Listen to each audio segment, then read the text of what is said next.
the butterfly method, or cross-multiplying. We have already learned how to compare fractions using common numerators and common denominators. But now we're going to learn a method in which you can compare any fractions and find which one is greater than, less than, or equal to. Okay. So,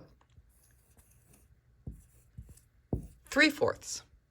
We can find an equivalent fraction to 3/4 by multiplying both top and bottom by the same number.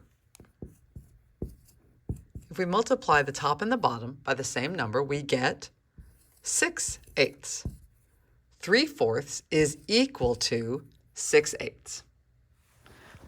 Okay, with that knowledge, let's take a look at a fraction comparison.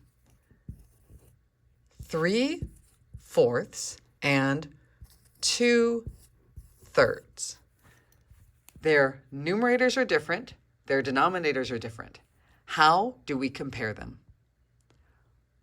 We can compare them by turning them into equivalent fractions. Now I'm going to show you a complicated method, and then I'm going to show you the easy way to do it. So watch, you don't have to do it this way. This is just the why. I'm showing you this so you'll understand why the other method works. If we choose to multiply 3/4 by 3, we're going to multiply 3 by 3 and get 9. And we're going to multiply 4 by 3 and get 12.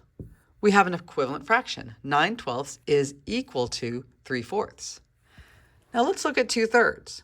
We're going to multiply 2/3, top and bottom, by 4. 2 times 4 is 8. 3 times 4 is 12. Now we have 8/12. 2/3 is equal to 8/12. Now look what we did. We have created two fractions that have the same denominator. 9/12 and 8/12. Those are easy to compare, aren't they? 9/12 is greater than 8/12. Well, if 9/12 is greater than 8/12, then 3/4 has to be greater than 2/3 because they're equivalent fractions.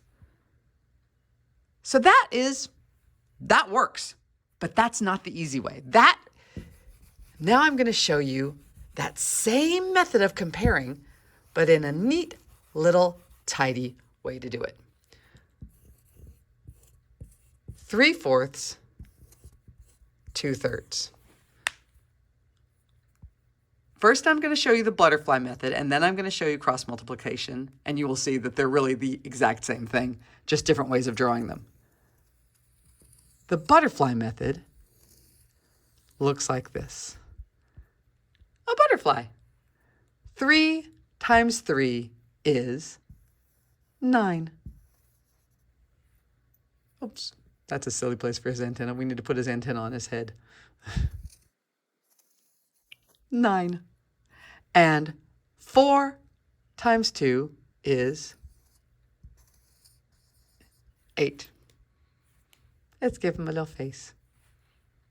There's our butterfly. We've multiplied that 3 by that 3, by the numerator by the denominator, and gotten 9. And here we multiplied the numerator by the opposite denominator and gotten 8. Now you'll remember before we had 9/12 and 8/12. It's that same 9 and 8 that we had before.